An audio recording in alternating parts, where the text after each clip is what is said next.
There's a question that has haunted every civilization that has ever existed on this planet. Not a question about war, not a question about power or empire or the collapse of nations. A question far more personal than any of that. A question so terrifying in its intimacy that most people spend their entire lives constructing elaborate mental walls just to avoid thinking about it. The question is this: what actually happens to you the moment you die? And here is the part that nobody is telling you. The oldest civilization in human history, a people who lived 6,000 years ago in the river valleys of ancient Mesopotamia, who invented writing, mathematics, astronomy, and the very concept of organized law, those people wrote the answer down. They pressed it into wet clay with sharpened reeds. They preserved it in cuneiform symbols so precise that modern scholars are still deciphering their full meaning today. And what those tablets say about the light that appears after death is not comforting. It is not poetic. It is not the warm spiritual reassurance that modern culture has conditioned you to expect. What those tablets say is deeply, profoundly disturbing. And the reason it disturbs us is not because it describes something alien. It disturbs us because it describes something that thousands of people who have clinically died and returned to life in modern hospitals are still reporting today. Something was discovered in the ancient river valleys of southern Iraq that should have fundamentally changed how the modern world understands consciousness, death, and what lies beyond the boundary of biological life. It didn't make international headlines. It didn't trend on social media. It was not broadcast on mainstream news channels. And yet the evidence sits right there, preserved in clay, waiting in museums and university archives, patiently outlasting every empire that has risen and fallen above it. The Sumerians, the people we now credit with the birth of human civilization itself, left behind a record of death that is so precisely structured, so internally consistent, and so eerily parallel to what modern near-death research has independently documented, that the coincidence alone should keep you awake at night. Let's start with what most people think they know about ancient afterlife beliefs. The popular assumption is that ancient people were primitive in their understanding of death, that their beliefs about what happened after the body stopped functioning were simple, superstitious, comforting fairy tales constructed by frightened minds that lacked modern science to explain biological cessation. That is not what the Sumerian tablets show, not even close. What those tablets reveal is a cosmological architecture of death so elaborate, so precisely mapped, and so philosophically sophisticated that it suggests these people weren't guessing. They weren't composing mythology to manage existential fear. They were documenting something. And the question that should be sitting in the front of your mind right now is, documenting what exactly? What did they see? And how did they see it? According to Sumerian belief, after death, people would embark on a journey to the underworld, a gloomy and unpleasant realm of existence, a dark, dusty land where bread did not taste good, garments were made only of feathers, and the water to drink was distasteful. That description sounds like mythology, until you place it alongside the testimony of a cardiac arrest survivor in a 21st century intensive care unit who describes floating above their own body before moving through a tunnel toward a source of light that felt like it had intelligence. Both accounts describe a transition. Both describe a journey. Both describe an encounter with something beyond the threshold of biological function. Think about what that means, because here is where the timeline becomes impossible to dismiss. The Sumerians were recording these experiences at least 4,000 years before the first hospital ever existed. The clay tablets that preserve Sumerian afterlife cosmology represent what scholars now recognize as one of the most significant archaeological achievements in human history, shedding light on the development of human civilization. Mesopotamia was the place where the first cities, writing systems, and complex social structures were created. We are not talking about marginal folklore preserved by an obscure tribe. We are talking about the foundational civilization of the ancient world, the culture that gave humanity its first legal codes, its first astronomical charts, its first recorded literature. And that same civilization, with all of its intellectual precision, sat down and wrote in extraordinary detail about what happens after a person dies. And what they wrote matches something that over 300 documented near-death experiencers have described in clinical studies conducted by researchers at major universities in the last 50 years. But here's where it gets worse. Because the matching isn't superficial. It isn't vague enough to be explained away by coincidence or by the universal human tendency to construct hopeful narratives about death. The matching is structural. It is sequential. Gate by gate, layer by layer, threshold by threshold. The same sequence, separated by 4,000 years. Kur is the Sumerian underworld, a subterranean realm where all souls went after death, regardless of moral conduct. Read that again and let it settle. Regardless of moral conduct. This is not heaven and hell. This is not reward and punishment. This is not the Egyptian system of weighing your heart against the feather of truth to determine your eternal fate. Unlike in the ancient Egyptian afterlife, there was no process of judgment or evaluation for the deceased. They merely appeared before Ereshkigal, who would pronounce them dead, and their names would be recorded by the scribal goddess Geshtinana. The Sumerians weren't describing a moral sorting mechanism. They were describing a structural reality. Death was not a verdict. It was a destination. Every soul, good or evil, powerful king or starving slave, descended to the same place through the same gates and arrived at the same shadowed realm beneath the earth. This is not how frightened, superstitious minds build comforting mythology. This is how precise observers record an experience that refuses to conform to moral wishful thinking. And this is where everything changes.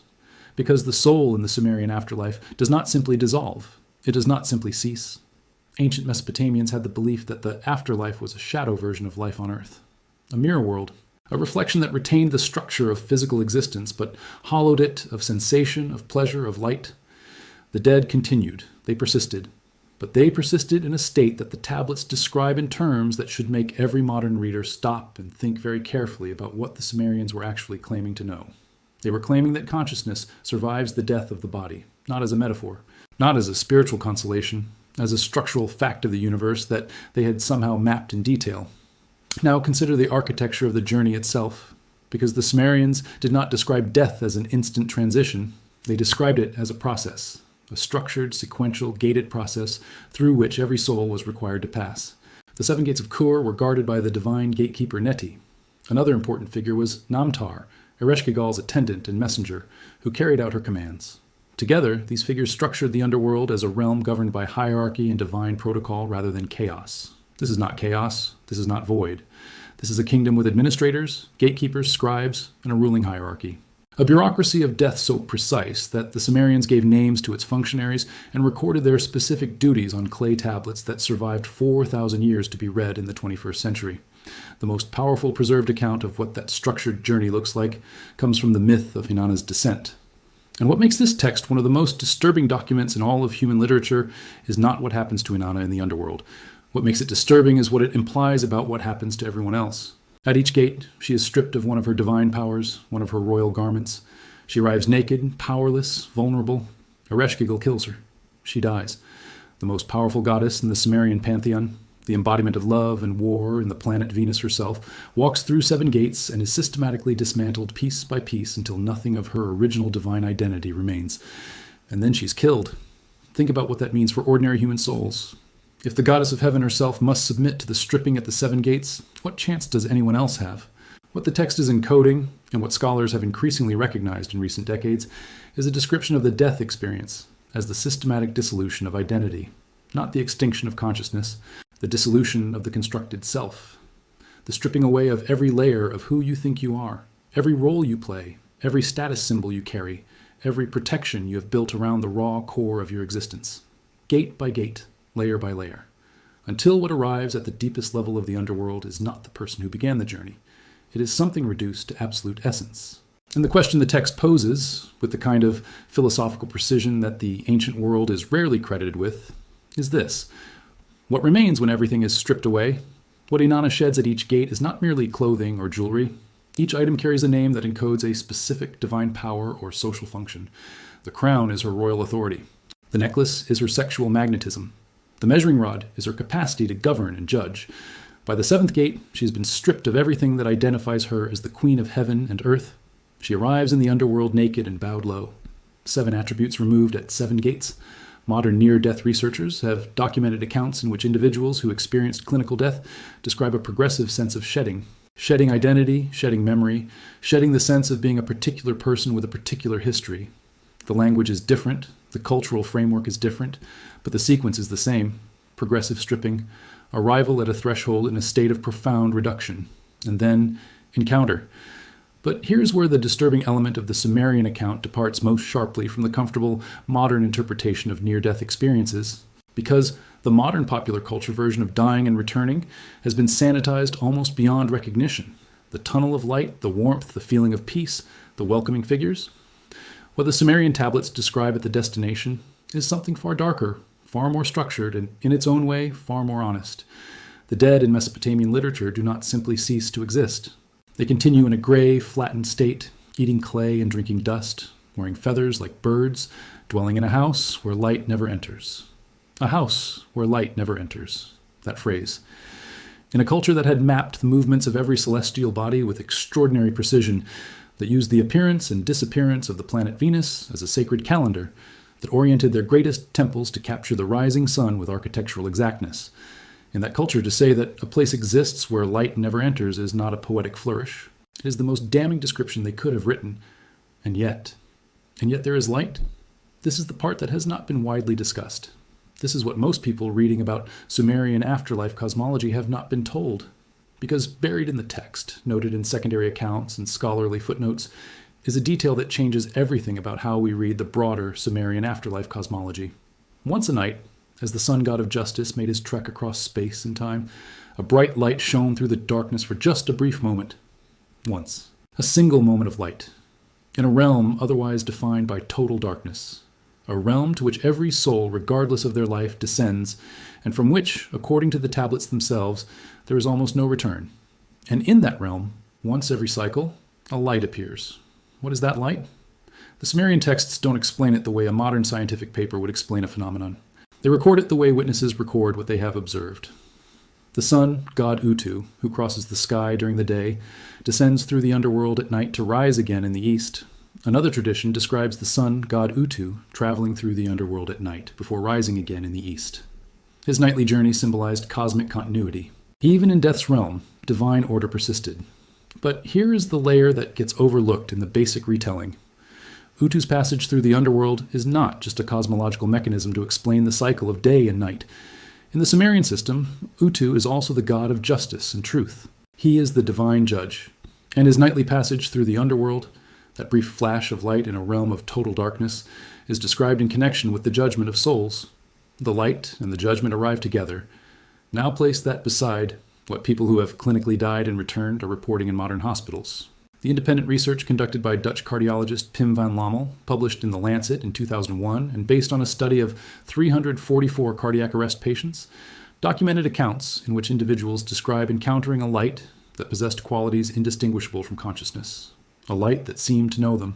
A light that communicated without language.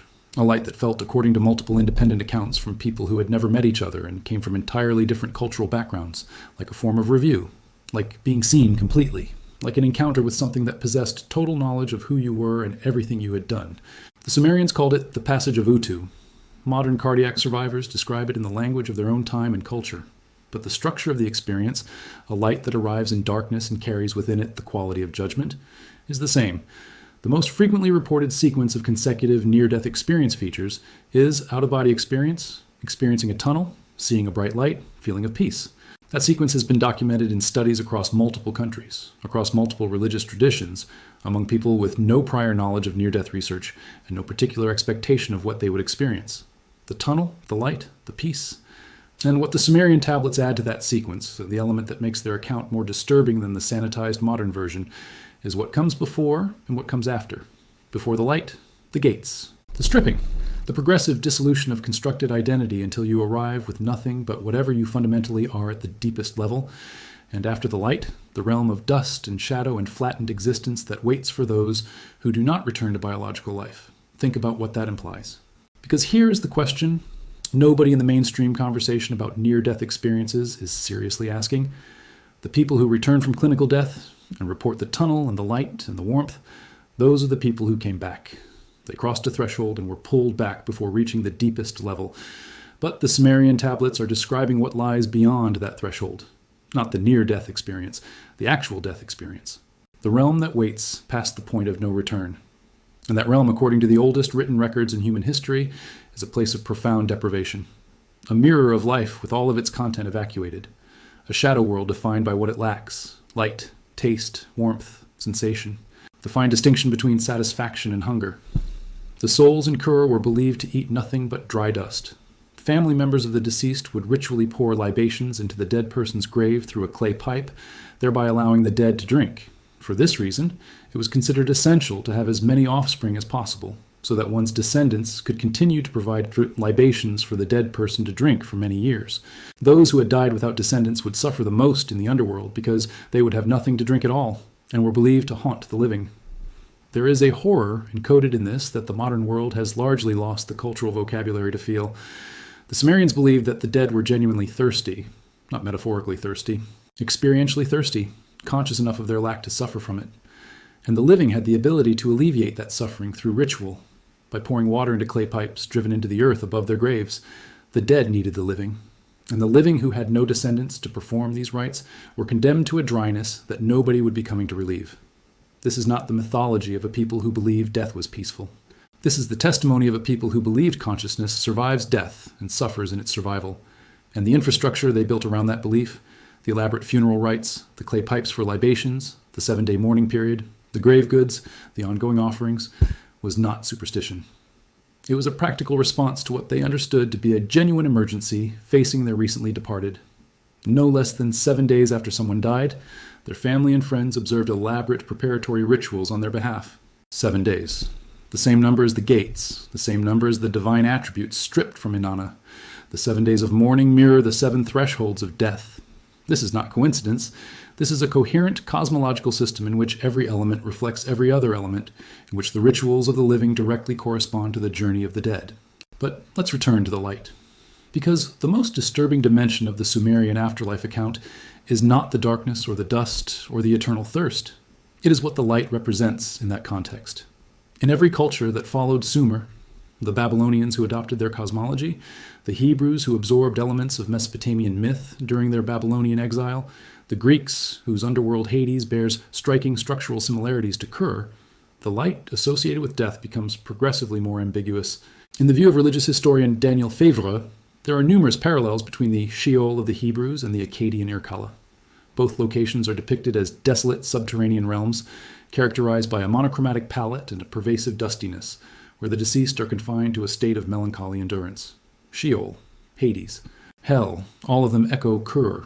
All of them preserve the same essential architecture, a realm beneath the earth, a shadowed existence, a land of no return, and the light that appears in each of them carries a quality not of warmth and welcome, but of revelation and judgment. The light that appears after death in the Sumerian system is not there to comfort the soul. It is there to see it. There's a profound and uncomfortable difference between those two things. Comfort implies that the experience is arranged for the benefit of the one experiencing it, a light that comes to see you, to judge you, to record your name in the scribal register of Geshtinana. That is a light that is arranged for an entirely different purpose. And the soul passing through the 7 gates, stripped of every protection and layer of constructed identity, arrives at that light with nothing to hide behind. No crown, no reputation, no social status, no carefully maintained persona. The stripping at the gates is not cruelty, it is preparation. It is the systematic removal of every defense that would allow a soul to be anything other than exactly what it is in its most fundamental nature. And the light that waits at the end of that stripping sees precisely that. A Sumerian tablet describes 3 distinct paths a soul may encounter after death. The tablet's core detail is the tripartite division of post-mortem experience. 3 paths visible to the soul. 2 of these paths do not permit return or liberation. They bind the soul within the underworld's confines. The 3rd path is described as the sole route that can lead a soul out, an exit or release from the underworld's permanence. 3 paths, only one of which leads out. The implication of that structure is one that the comfortable modern version of near-death experience literature carefully avoids engaging with. If there are 3 paths and only one exits, then the people who return to biological life after clinical death, the people whose accounts fill the near-death experience research literature, are the people who found the 3rd path, or who were directed onto it, or who possessed, by accident or design, the knowledge or the circumstance to access it. What about the souls who took the other 2 paths? Where are they? And by what mechanism does a soul end up on the path that leads out rather than the paths that lead nowhere? The Sumerians had an answer to that. And the answer is the most unsettling element of the entire cosmology. Because according to the tablets, the determining factor was not the moral quality of a life lived. It was not virtue or righteousness or the weighing of deeds. The determining factor was knowledge and ritual, whether the soul possessed, at the moment of death, the specific understanding required to navigate the 7 gates without being permanently detained, whether the right rites had been performed by the living, whether the correct offerings had been made, whether the soul arrived at the threshold with the accumulated preparation of a culture that took death seriously enough to treat it as a discipline requiring study and practice. The idea of multiple routes with one escape suggests both an ordered cosmology and a moral or ritual implication. Specific actions, rites, or knowledge might determine which path the soul encounters. And this is where the Sumerian afterlife account begins to feel less like mythology and more like a classified briefing. Because if death is a structured environment that can be navigated differently depending on what you bring to it, if the outcome of the death experience depends on knowledge, on preparation, on the quality of support provided by the living community that remains behind, then everything about how the modern world approaches death is catastrophically unprepared. The modern world treats death as a medical failure to be managed and then forgotten. The Sumerians treated it as the most consequential journey a consciousness would ever make, and they organized their entire civilization around the preparation for it. Their temples, their rituals, their libation pipes, their 7-day mourning periods, their elaborate funerary goods. None of this was superstition. It was infrastructure. Infrastructure for a journey they believed was real, structured, and navigable only by those who understood what they were navigating. Access to the realm involved crossing a demon-haunted steppe in the river Huber, ferried by boatmen, underscoring its separation from the living world and the finality of death. The river Huber, a ferryman, a crossing. The Greeks would later call their version of this crossing the river Styx and their ferryman Charon. Most people assume the Greeks borrowed this image from their own cultural mythology, but the Sumerian account predates the Greek by over 1,000 years. The river crossing at the boundary of death is not a Greek invention. It is a Sumerian observation that was later absorbed into Greek cosmology, and then absorbed again into the broader Western tradition's understanding of what death involves. The further back you trace the image, the closer you get to its origin. In the clay tablets of southern Mesopotamia, and at that origin, the image is not a metaphor, it is a report. Consider for a moment the sheer improbability of what the Sumerian afterlife system describes. A civilization with no access to modern neuroscience, no MRI machines, no cardiac monitors, no resuscitation technology, no means of observing the brain's activity during and after clinical death. That civilization independently arrived at a model of post-death consciousness that matches, in its structural essentials, what independent scientific research has been documenting through cardiac arrest survivor testimony for the last half-century. The sequential experience, the passage through threshold states, the stripping of identity, the encounter with a luminous presence that possesses judgment-like qualities, the distinction between those who return and those who do not, the sense that the outcome depends on factors beyond mere biological survival. All of it, in the clay tablets. 4,000 years before the first modern scientist ever asked a resuscitated patient what they remembered. What most people are not seeing is the cumulative weight of that parallel. Any single element could be dismissed. Any single matching detail could be chalked up to the universal human tendency to construct certain kinds of narratives about death. But the structural correspondence, gate by gate, layer by layer, the darkness and the dust, and the single moment of penetrating light, and the 3 paths with only one exit. That is not a coincidence that can be easily explained. That is a pattern. And patterns in data are the first signal that something real is being detected, not imagined, detected. A newly translated tablet reveals that even Iskur, the storm god, was captured in the Mesopotamian underworld, causing disaster in the world. Rivers stopped flowing, animals could not find food, and newborns died prematurely. Even the gods were not immune. Even the divine forces that governed weather and storm and the fertility of the earth could be trapped in the underworld if the wrong conditions were met. The Sumerian underworld was not a place you visited. It was a place that held you, a place whose gravity was total and whose release required specific conditions that could not be manufactured through will or virtue alone. And the disasters that followed when Iskur was trapped below, the stopped rivers, the dying animals, the dead newborns, reflect the Sumerian understanding that the underworld and the living world were connected in ways that made the management of death a matter of existential importance for the entire community, not just for the dead, for the living. What happened below affected everything above. The same principle appears in the myth of Inanna's descent. When the goddess of love and fertility descends to the underworld and is killed, the descent disrupts earthly fertility, symbolizing seasonal cycles, and the temporary withdrawal of divine vitality. The world above suffers in response to what happens below. The living world and the death world are not separate. They are the same system, and an imbalance in one creates consequences in the other. The Sumerians understood this with a clarity that the modern world has entirely lost. We have built an entire civilization on the premise that death is the end, that what happens after the body stops is entirely separate from and irrelevant to the world of the living. The Sumerians believed the opposite, and their civilization, which lasted for over 3,000 years before it was absorbed by successor cultures that retained most of its essential architecture, was built on practices designed to maintain the relationship between the living and the dead as a functional, ongoing reality. Legal texts from the ancient period mandated heirs to uphold obligations of ritual care for the dead, underscoring the intergenerational duty to avert such fates. Legal texts, not just religious texts, not just mythology. Legal obligations, enforceable by courts, requiring the living to maintain their ritual, responsibilities toward the dead. The Sumerians took the management of the afterlife seriously enough to legislate it, and that tells you something about the depth of their conviction. You do not write laws about things you consider fictional.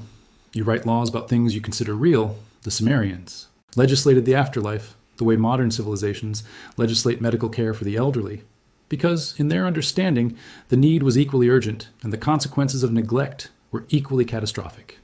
Now here's the question that sits at the center of everything. Why does this matter now? What does a 4,000-year-old clay tablet about the Sumerian underworld have to say to a person living in the 21st century? The answer is both simpler and more disturbing than you might expect. It matters because the pattern holds. It matters because across 4,000 years of human history, across dozens of independent cultural traditions that had no contact with each other, across the testimonies of thousands of people who clinically died in modern hospitals and came back with accounts they could not explain in any language that science currently possesses. The same structural description of the death experience keeps appearing. The gates, the stripping, the darkness, the single light, the judgment, the three paths, the one exit, over and over, in clay and papyrus and medieval illuminated manuscripts and the transcripts of cardiac arrest survivors in university research studies. Something is being described, something that has been described consistently across all of human recorded history. Something that the oldest civilization we know of was precise enough to map in extraordinary detail and organized enough to build an entire cultural infrastructure around navigating. And the modern world, for all of its neuroscience and philosophy and theological sophistication, has not produced a better account of what happens at the boundary of biological death than what was pressed into wet clay in the river valleys of ancient Mesopotamia 6,000 years ago. That should unsettle you, not because it means death is terrifying, but because it means we have been treating the most important transition every conscious being will ever make as though it were simply the end of a file, as though the power goes out and the screen goes dark and that's it, nothing more. And the Sumerians, who stood at the beginning of everything we call civilization, who invented the tools that made every subsequent human achievement possible, sat down with their sharpened reeds and their wet clay and wrote something quite different. They wrote that when the power appears to go out, a light comes on.